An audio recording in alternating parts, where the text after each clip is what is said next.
6 বছর পর সংযুক্ত আরব আমিরাতে আগামী 1 সেপ্টেম্বর থেকে শুরু হতে যাচ্ছে অবৈধ প্রবাসীদের সাধারণ ক্ষমা। এনটিভি আমিরাত প্রতিনিধি মামুনুর রশিদ জানান, এর আওতায় আগামী 2 মাসের মধ্যে অবৈধ প্রবাসীরা বৈধ হতে পারবেন। আর যারা দেশে ফিরতে চান তারাও কোনো জরিমানা না গুনেই ফিরতে পারবেন। সংবাদ সম্মেলনে দুবাইস্থ বাংলাদেশের consul general BM Jamal Hossain জানান, বিভিন্ন কারণে অনিয়মিত আনডকুমেন্টেড অবৈধভাবে বসবাসকারী বাংলাদেশি যাদের ভিসার মেয়াদ ইতিমধ্যে শেষ হয়েছে তারাই সাধারণ ক্ষমার সুযোগ পাবেন। মেয়াদ শেষ হওয়া রেসিডেন্সি ভিসা থেকে শুরু করে পর্যটন সহ সব ভিসা এ সাধারণ ক্ষমতার আওতায় থাকবে।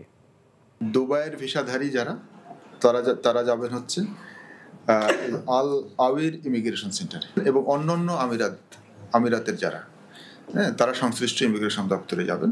এক্সিট পারমিট পাওয়ার জন্য তাদেরকে মূল পাসপোর্ট লাগবে। যদি মূল পাসপোর্ট না থাকে তাহলে আমাদের এই বাংলাদেশ কনসুলেট থেকে তাদেরকে ট্রাভেল পারমিট নিতে হবে।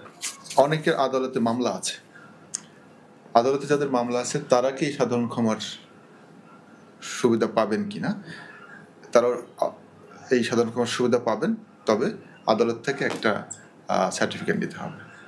প্রতারণামূলক কোনো ধরনের প্রচেষ্টা বা উদ্যোগ যদি আপনারা বলেন যে এটা এরকম ঘটছে, সঙ্গে সঙ্গে আপনারা আমাদেরকে ইনফর্ম করবেন, আমরা সেটা প্রতিকারের ব্যবস্থা করব।